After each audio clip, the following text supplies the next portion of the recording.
Hello and welcome to Duke's Handbook, where we are now on a new schedule.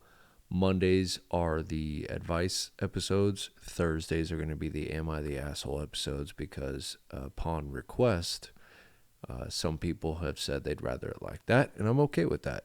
We got 2 episodes a week now. Monday advice, Thursday AITA, and let's just go ahead and get into it.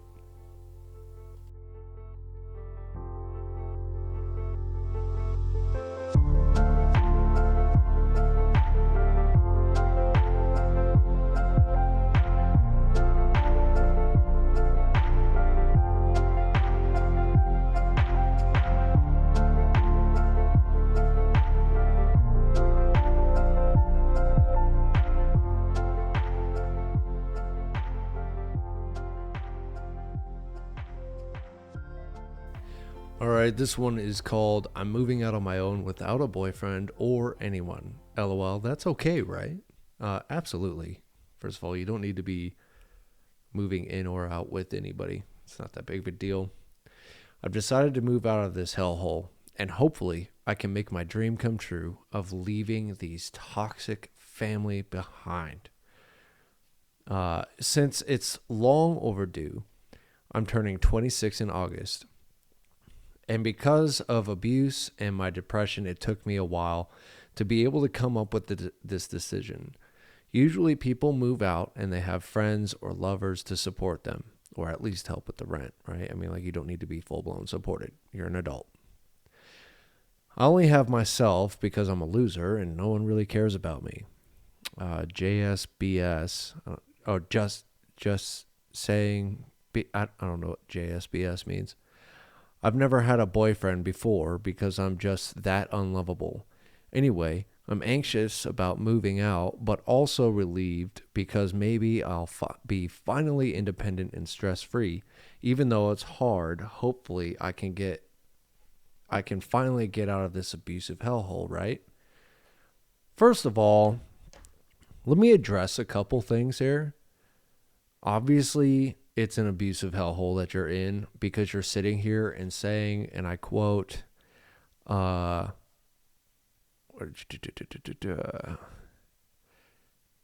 just that unlovable and no one cares about me and I'm a loser. Dude, first of all,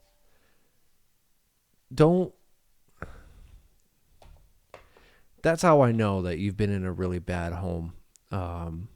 Because if you're thinking about yourself like that, it's gonna be really hard for you. But like, since you're by yourself, hopefully being alone and not having that constant negativity in your life telling you you're a loser, no one cares about you, you're not lovable, anything like that, that is the most negative shit I've ever heard in my entire life, especially if that's coming out of your household.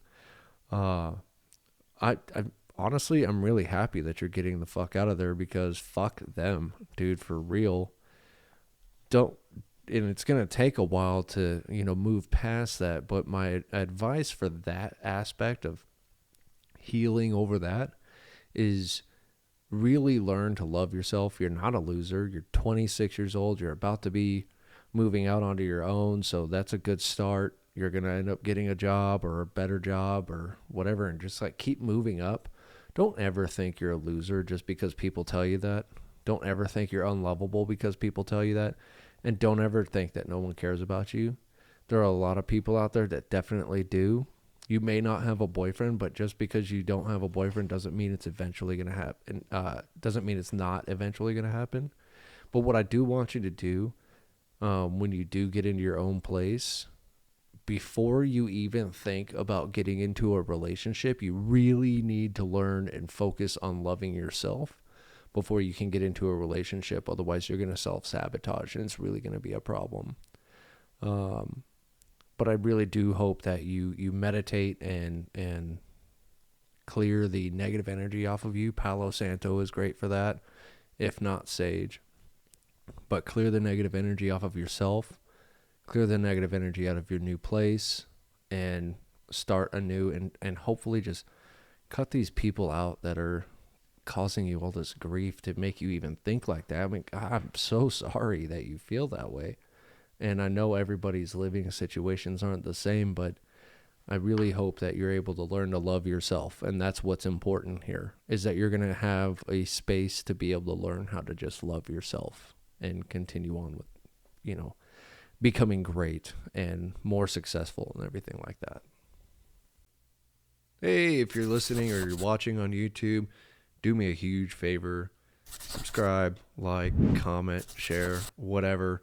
It'd be absolutely fantastic to see who's coming and going and who's watching and who's, doing their thing. So anyway, we'd love it if you just hit the subscribe and click that little notification bell. Okay, this one's called Mom's Boyfriend Said Cuddling with My Sister is Inappropriate and basically accused me of doing bad stuff. Let's just go ahead and dive into this one because you never really know, right? I'm 17 female and my little sister is 8. She's my favorite person in this household, and we're very close. We often hug or kiss each other on the cheek or cuddle under the blanket. Well, yesterday she came into my room around 6 a.m. and I was watching Dragon Ball Z. And she likes the show as well, so she climbed into bed with me and we cuddled and watched it together. 10 minutes later, my mom's boyfriend bursts into my room saying that it's weird for her to be in my room this long and said, I don't know what the fuck you're doing, but I know something is going on. I told him he needed to mind his own damn business and that there's nothing inappropriate about what we do. He said that since I'm a lesbian, I can't be trusted alone with her, and I got so pissed off at the implication. My mom said that I should listen to him even though she disagrees with what he said, and I'm not doing it. How can I convince them that our relationship as siblings is entirely innocent? You don't fucking need to. And you know what? Fuck your mom's boyfriend. Excuse me, but god damn, fuck that guy. Are you kidding me? I would have been maybe a little worried if you were a male, but I mean, that's just sister love right there. My sister and I are 13 years apart, and we talk on the phone all the time. And I call her baby girl on the phone, sweetie, whatever, dude. That's my baby girl right there. I will protect the fuck out of her. You know what I mean? And just the fact that you're sitting there cuddling as a sister to your sister, that's fuck that guy. And matter of fact, unless that 8-year-old little girl is his fucking daughter, he needs to butt the fuck out. And your mom needs to start standing up for you and your little sister's healthy sister relationship. I think that's fucking bullshit. I don't know what you can do, honestly. I think you're just going to have that fucking problem. But, dude, tell that guy to go fuck himself. He's not your goddamn dad. All right? And then if he's also not your little sister's dad, he can go ahead and fuck off with all that bullshit too. What a fucking weirdo. Why would he just assume that some weird shit's going on? Just be oh, you're a lesbian, you can't be trusted. That's the dumbest shit I've ever heard in my entire fucking life. It's called, I don't know, being a good sister. Maybe he needs to look that one up because maybe he's got some underlying childhood issues that he needs to fucking go to therapy for if he thinks that's what you're doing. Fuck that guy. Oh my God. This one was called My Twin Ruined My Life. Honestly, just off the title, feel like it should be a movie. I'm an identical twin. Since day one, we've done everything together, including sharing a bed and have a bit of separation anxiety. We are now 19 and go through our first year of college. Only my twin has dated before and did nothing but kissing. We only ever did soccer since age 10 and saw our friends in school as we had no spare time from sports. Both of us agreed to dorm together as we already lived together, which is pretty cool. I'm not going to lie. As an identical twin, you may as well just be dormed up, right? The first week of dorming went well. We made a lot of friends and went to a lot of events. The second week was different. We talked to this trio, 2 men and 1 female, who were friends since high school for a few hours and became close friends for a while. One of the boys ended up dating my twin after 2 weeks. My twin would cuddle with him for hours in our dorm. No wall separation. And started to just sleep in the same bed married style. So, cuddling or naked. She's never even been in a guy's room before. It was fine, but she started to only hang out with him like she did with me 24/7, except when they went potty. I don't know what you mean by that. She began ignoring me and including him in our plans without my say. I voiced my thoughts, but she only pretends to listen and continues her way. Her personality was always kind and considerate, but her stubbornness grew. At night, I had terrible sleeping because of their kissing and later on other noises. Excuse me. She didn't tell me until 6 months after, but she had her first with him 2 months after meeting. They did some fingering and penetration next to me while I slept for her the first semester. I confronted her 3 times throughout about my discomfort, especially since I'm in the room. Agreed. Yeah, that's I could see where you'd be just, a little uncomfortable there.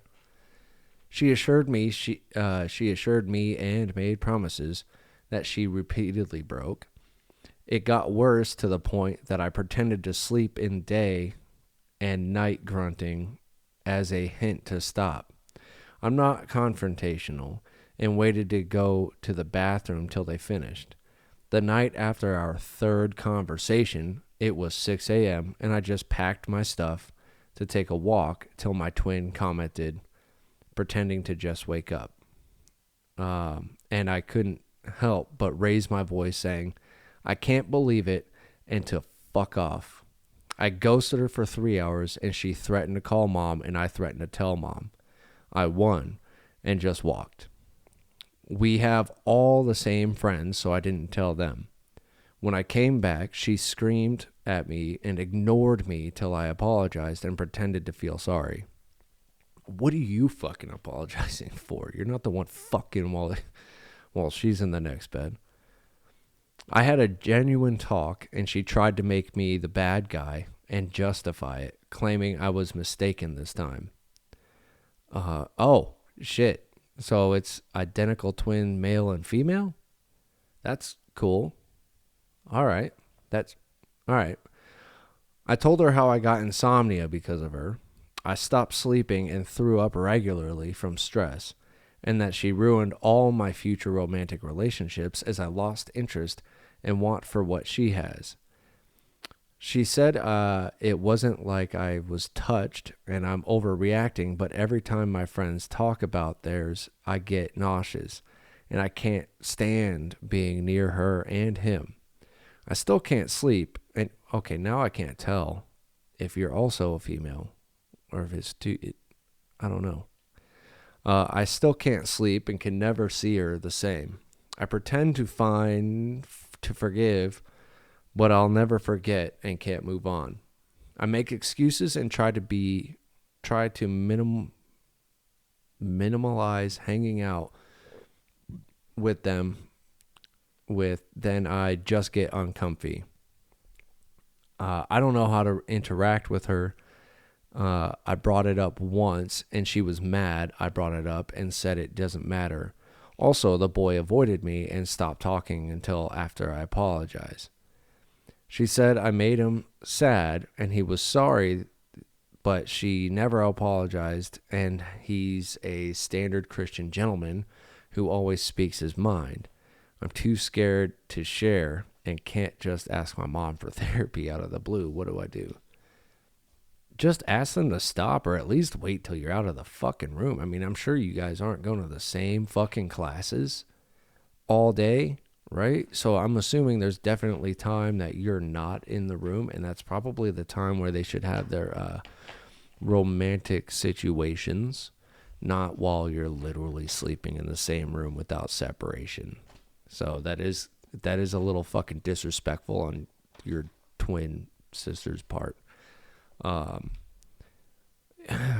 it's touchy, I know. And you definitely don't want to ruin a relationship that you have with your twin, right? You still want to keep that going. But, yeah, just ask them politely to be like, can you just at least, like, not do it while I'm in the room? Or shoot me a fucking text and be like, hey, don't come up here for an hour or two. And then, text me and then just be like, all right, dude, text me when you're done or whatever. I've been in that situation where your boy texts you and says, just don't fucking come in. Don't come into the apartment. Like, all right, So there's that. But I hope your relationship stays good. But you're definitely gonna need to work on it because sister sounds like she's kind of cunty about it. So, yeah. Hey, if you've made it this far and you're on whatever you're listening to, whether it's Spotify, YouTube, Apple Podcasts, whatever it is, go ahead and give it a like, a follow, comment, share it with your friends if you've liked it this far. And we will keep on keeping on, I guess, as we move forward with the episode. Thank you for watching, listening, whatever you're doing, having me on in the background. Doesn't matter. Really appreciate it. This one says, my ex-girlfriend sent me an unalive note yesterday, 6 months after we broke up. So my ex-girlfriend, female 27, and I, male 28, split up about 6 months ago. She had such low self-esteem that she constantly believed I was cheating on her, using dating apps, didn't find her attractive, etc. Despite regular reaffirmation, this led to her going through my phone while I was in the bathroom one day and finding a screenshot of a Tinder chat from a year previous. She stormed out without letting me explain. A month or so later, she was working from home and came over to my house to work from there as her internet was unstable. For whatever reason, she couldn't log into her work portal, and I ended up logging into my email on her laptop as a workaround. Long story short, she confronts me 2 months later over an email from a dating app. It was an updated terms and service agreement or something silly. But there was no reasoning with her. She was irate, shouting at me for about an hour about what a betrayal I was. How she always knew I was looking at other girls behind her back. She never told her I thought she was pretty. I did regularly, but I understand that's just her low self-esteem talking. I liked this girl, but we'd only been together for 6 months, and this was becoming semi-regular. So I sat there for the hour and took my medicine while she vented. I rebuked the accusations of straying from the relationship, but when she continued, I pretty much just sat there in silence until she shouted herself out. A little bit of a red flag there, but also too, like, typically don't you like not get emails from dating websites when you've deleted your account and all that stuff? So I can see where she's a little weird and hesitant on that. Although also going through your shit is a little invasive. I definitely could, especially at 6 months, it's a bit invasive. I definitely could have handled the official breakup better. I had a trip away a couple of days after that last argument, and we ended up not talking until she texted me about 3 weeks later.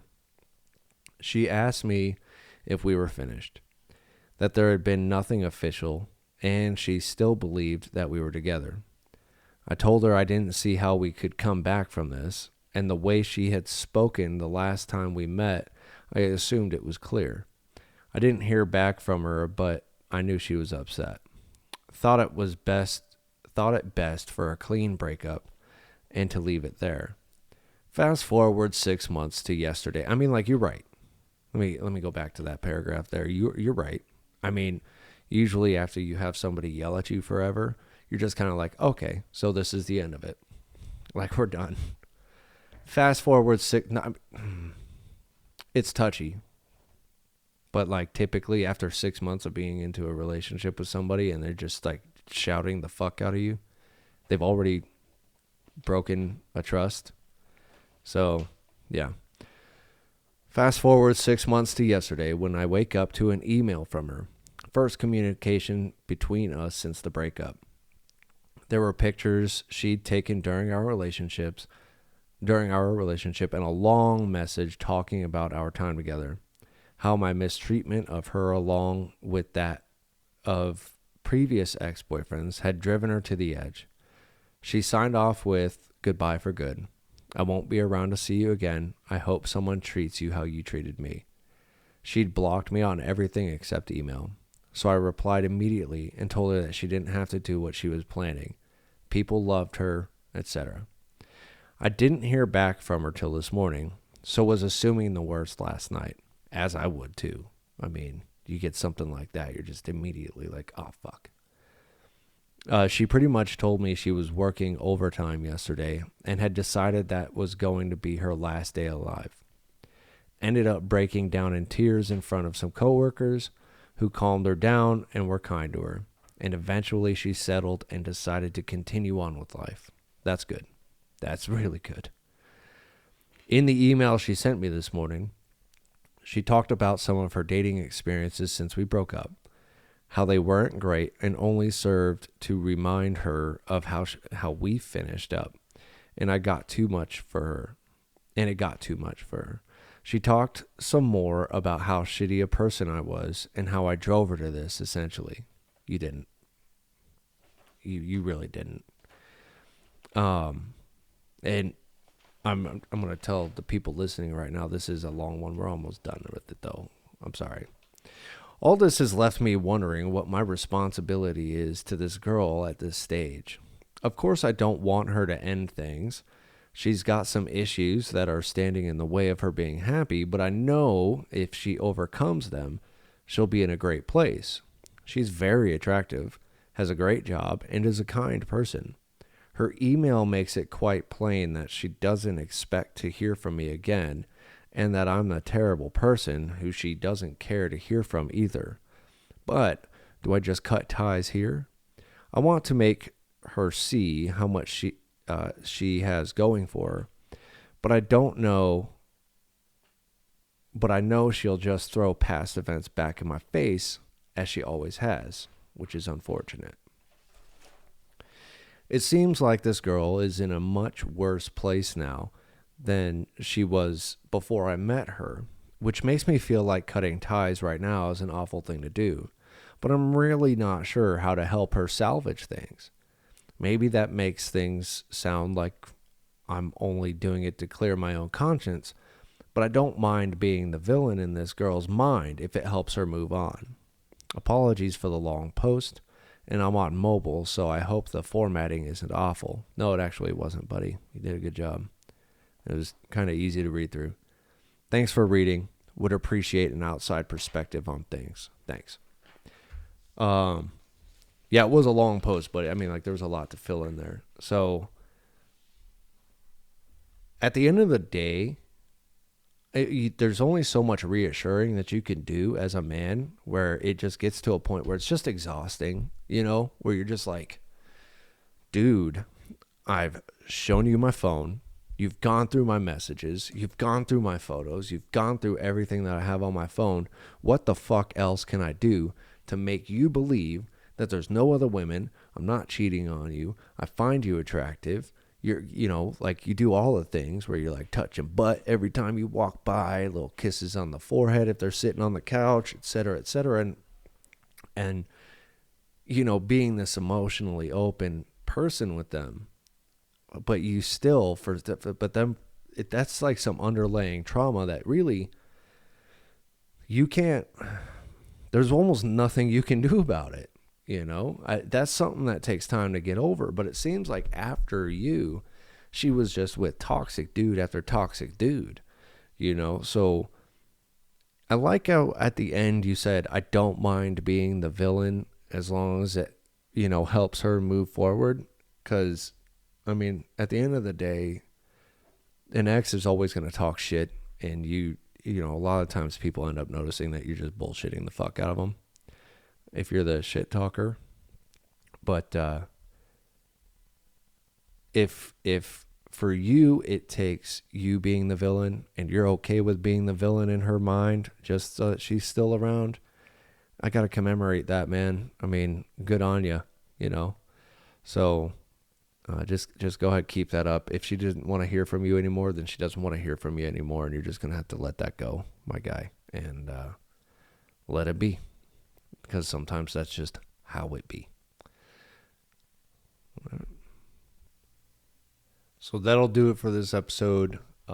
Keep an eye out for Eagle and LaRue, where me and my Australian buddy, what am I doing? My Australian buddy and myself just kind of talk about everything, where politics, humanity, freaking gaming, YouTube, different creators, stand-up comedy, whatever it is, we talk about it because we love that shit. And yeah, so go ahead, again, like, follow, sub, whatever you can do on whichever platform. Just like make sure you're keeping up to date with the podcast, and then we'll catch you on the next episode. You have a good rest of your day.